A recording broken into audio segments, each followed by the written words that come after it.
Hello दोस्तों, कैसे हैं आप सब। उम्मीद करते हैं आप सभी बढ़िया होंगे। आज हम बात करने वाले हैं महाराष्ट्र राज्य में स्थित भारत के 8वें और इस राज्य के दूसरे सबसे बड़े महानगर पुणे के बारे में, जिसे महाराष्ट्र की सांस्कृतिक राजधानी भी कहा जाता है। यह शहर महाराष्ट्र के पश्चिम भाग में मूला व मुठा नदियों के किनारे पर समुद्र तल से 560 मीटर की ऊंचाई पर बसा है। पुरानों में पुणे शहर को पुण्य नगरी, पुन्नक और पुनवड़ी जैसे नाम दिए गए थे, जबकि 1978 तक इसे पूना नाम से भी संबोधित किया जाता था। पुणे आज के समय भारत का सबसे महत्वपूर्ण ऑटोमोबाइल मैन्युफैक्चरिंग हब माना जाता है। साथ ही इस शहर की गिनती भारत के सबसे लार्जेस्ट IT सेंटर्स में भी की जाती है। इस शहर में कई ऐसे हाईली एजुकेशन इंस्टीट्यूशन और सामान्य शैक्षणिक संस्थान मौजूद है, जिसके कारण इसे ऑक्सफोर्ड ऑफ द ईस्ट भी कहा जाता है। पुणे के इतिहास के बारे में बात करें तो यह अलग अलग समयों में अलग अलग शासकों के अधीन रह चुका है। यहाँ पर राजपूत डायनेस्टी, अहमदनगर सल्तनत, मुगल और आदिलशाही वंश के शासकों ने शासन किया है। 18वीं शताब्दी के आसपास में यह मराठों और पेशवों के अधीन था, जिनका यहाँ पर कई हिस्ट्रिकल लैंडमार्क्स मौजूद है, जिनमें पतालेश्वर केव, शनिवार वाड़ा, सिंधे छतरी और विश्राम भोगवाड़ा आता है। पुणे शहर ब्रिटिश राज के खिलाफ हुए विद्रोह का एक प्रमुख केंद्र था, जहाँ पर गोपाल कृष्ण गोखले, बाल गंगाधर तिलक और विनायक दामोदर सावरकर जैसे लोगों ने भारतीय स्वतंत्रता के संघर्ष में अपनी एक अहम भूमिका निभाई थी।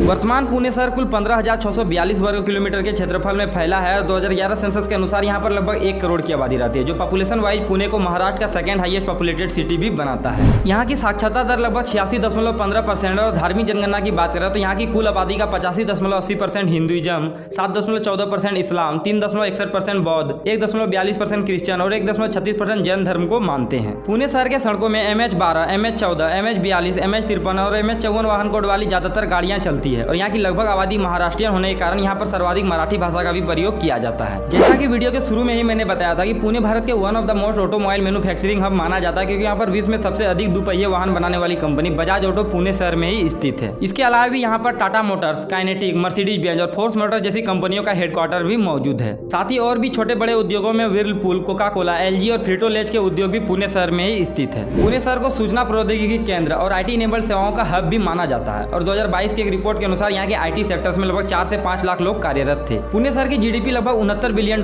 की है, जो GDP वाइज से मुंबई के बाद दूसरा और ऑल ओवर इंडिया में 7वां सबसे अधिक GDP निर्यात करने वाला शहर बनाता है। तो आइए अब बात करते हैं पुणे शहर के कुछ लुभावने टूरिस्ट डेस्टिनेशंस की। तो इस लिस्ट में सबसे पहले नंबर पर आता है शिवनेरी फोर्ट, और यह इसलिए भी खास है क्योंकि यह वीर छत्रपति शिवाजी महाराज का जन्म स्थान था। यह किला 300 मीटर ऊंची एक पहाड़ी पर स्थित है, जिसे देखने के लिए आपको 7 फाटकों को पार कर जाना पड़ता है। इससे यह अंदाजा लगाया जा सकता है कि उस समय इस किले की सुरक्षा कितनी मजबूत थी। यहाँ पर आपको शिवाजी महाराज और उसकी माता जीजाबाई की एक मूर्ति देखने को मिलेगी। नंबर 2 पर आता है राजगढ़ का किला। यदि आप इतिहास के बारे में जानने की रुचि रखते हैं तो आप इस टूरिस्ट प्लेस को घूम सकते हैं। यह किला नीचे से 4600 फीट की ऊंचाई पर पहाड़ी में स्थित है, जहाँ पर ट्रैकिंग करते हुए आसानी से पहुंचा जा सकता है। नंबर 3 पर आता है सिंहगढ़ फोर्ट, जो अपने आसपास के हरियाली और प्राकृतिक सुंदरता से परिपूर्ण है। यह किला सह्याद्री पर्वत पर 4300 फीट की ऊंचाई पर स्थित है और माना जाता है कि इसी किले में छत्रपति शिवाजी के छोटे पुत्र राजा राम का निधन हुआ था। नंबर 4 पर आता है वेस्टर्न घाट माउंटेन्स, यानी पश्चिमी घाट पर्वत, जहाँ पर आपको घने जंगल, फूलों की विस्तृत श्रृंखला, ऊंचे पहाड़ और लुभानी घाटियों से भरे सुंदर प्राकृतिक नजारे दिख जाएंगे। तो फिलहाल पुणे शहर की इस वीडियो में बस इतना ही। वीडियो अच्छी लगे तो कमेंट करके जरूर बताइएगा और अभी तक आपने चैनल को सब्सक्राइब नहीं किया तो आप हमारे चैनल ट्रैवल विद चंदन को सब्सक्राइब भी जरूर कर लीजिएगा। जय हिंद, जय भारत।